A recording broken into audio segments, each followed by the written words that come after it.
Hey guys, today I'm going to talk to you about some of the decisions that I've made as far as my choices in trucks and why, and how I kind of progressed through these trucks with this hobby. So maybe it'll make more sense when you see what I picked to drive on a particular day.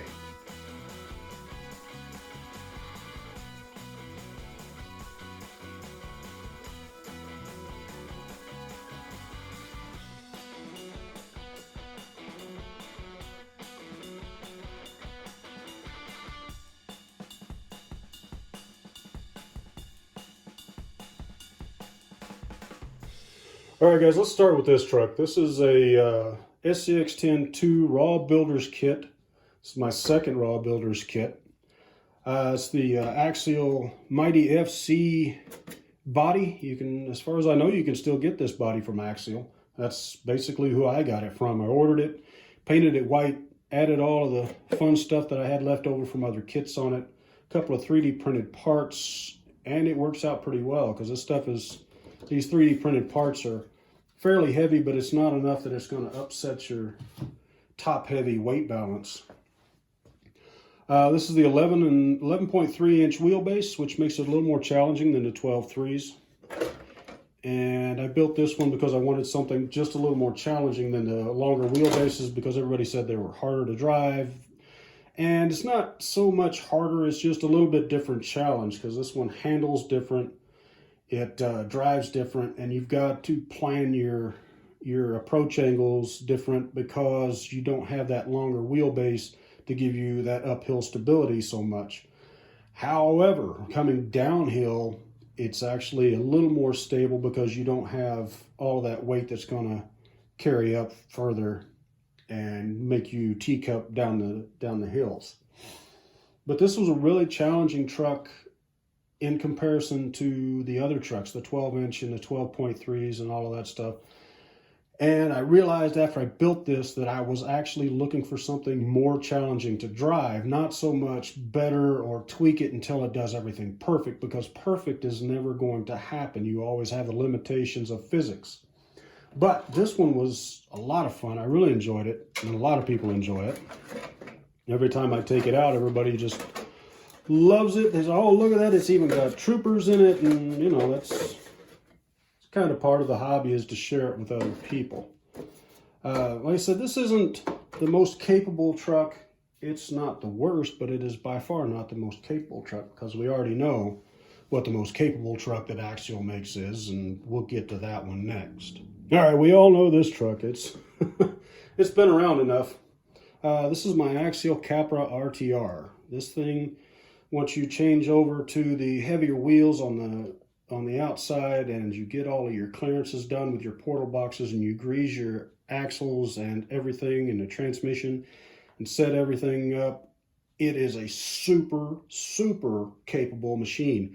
This thing will go anywhere. It'll do whatever you want it to do. It's got enough, with these heavier wheels, it has enough bottom end weight that it doesn't really matter where the transmission or the motor or anything is lowered or any of that stuff, because all that weight is way down low. It's got the stainless, I believe they're stainless steel links and all of that stuff. And you can tell that it hasn't been used a whole lot, and that isn't any fault of the truck. This thing is really fantastic to take out and run. And it is super capable. My problem is that it's not really challenging as far as trying to pick lines and all of that stuff, because you pick a line, you aim it, and you walk up the hill. I mean, it's not as challenging as what I would want every time I go out. The wheels, of course, you can change the wheels out to make it a little more difficult, but that's just kind of personal preference. Like I said, this thing is amazingly capable. Just amazing how great it is, but it's not what I'm looking for anymore in my rock crawler and trail rigs. I mean, if you're looking for as close to perfect as you can get, this is definitely something you should look at. I love this thing for what it's capable of doing. However, I don't drive it because it's not very challenging. And that's more what I'm looking for these days. All right, and that brings us to the other end of the spectrum. this truck is the truck that I choose to take out more often than not. It's not because it's fairly new to me, because of course the Capra is newer to me than this one is, but this truck is challenging in all the right ways. I mean, it will get over things, but you have to pay attention and aim and pick your lines better with this truck than you do with the axials that I have. And it's really well set up. The balance is really good, because when they did this, they set it all up pretty well. The only thing they did that I really didn't like very much was where they put the battery in the back. Aside from that, realistically, you can get another battery tray mounted in here in the middle. Pretty easy to get these designs. The motor is up front and up high, but when you look at where the battery is in the SCX10 2s, it's basically in the same place. It's higher, and the batteries generally weigh more than the motor. It has the behind the pumpkin steering. I mean, it's got everything that everybody else is doing now, but they had it a year or two before if they just could have got it to market.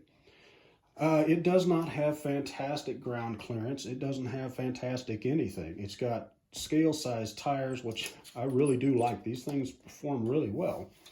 It's got handling characteristics that are more like a real car. So if you go to whip around in dirt, the rear end will actually swing out. It acts more like a real truck. Of course, you can tell that the shocks, just like all shocks, they leak. And you can see that it drags these metal pieces where the links attach over a lot of rocks. I mean, this thing has not been babied, and it is definitely beat up. The center pumpkin is not an issue, but it is something that you have to consider when you're picking your lines. The rock sliders on the sides are nice and smooth, and they just roll off just like everything else. But this is more what I'm looking for now. I'm looking for more of a challenge than I am a point and shoot truck. This thing, it will go over it. You just have to pick the right lines. And if you're not having to pick the right lines, then you're not really learning anything about how to make it do what you want it to do. And the learning part of it is something that I'm into, because I've only been doing this for, I've only been into the crawlers for about 3 years, which seems like a long time now, but really it's not that long. And I'm still learning about this because I was never around this stuff when I was a kid. We didn't have this stuff in Podunkville, where I was born and raised. So I'm having to learn all this stuff myself. And the more challenging trucks like this just gives you that extra bit of learning curve so you can learn it. So if you do have a super capable truck like the Capra, when you're picking your lines, you will pick the smarter lines and the better lines instead of I just want to shoot up the hill as fast as possible. This truck doesn't have fantastic ground clearance. I've actually got the shocks dropped all the way down right now. There's no preload on them, and they just drop as soon as you hit it. But there's not there's not a lot of travel there. But when you're looking at these things, sometimes it's better to go towards something that's more challenging to drive than something that is just, it does 90% of the work for you because everything's already been engineered out. When they engineered this thing, they did a really fantastic job, and I really do like this truck. I will take this truck probably 50% of the time over something more capable, just because I like the way it looks and I like the way it handles, and it's challenging. So you guys may not agree. This is strictly my opinion and where I want to go with the hobby. I've been doing this for a little while, and I work on these things pretty much every day. And it's just, it's something that once I get something challenging, I like it better. And once I figure it out, I may move on to something else. But realistically, this one hasn't failed to surprise me every time I take it out, because there are things that this truck will do that you would just never expect it to be able to do. Some of the previous videos you've seen, this truck will walk up stuff that the SCX10-2s have an issue getting up. I mean, it doesn't balk or anything. It just pops and rolls. And the bumper hang on the front and the back back and all of that stuff, it really doesn't affect it that much. I haven't had any issues with it. You'll get a little bit of rub on the back when you roll over something, but realistically, it's not going to hang you up because everything is tucked well up inside. Anyway, that's all I've got for today. I hope you guys enjoyed it. If you've got any questions or comments, leave them down below.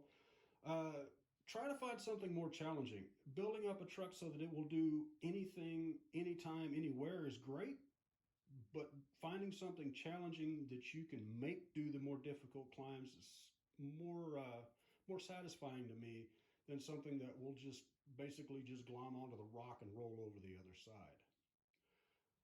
Thanks for watching. Thanks to all the new subscribers. I really appreciate that. If you've got any questions or comments or things that you would rather see me do, let me know.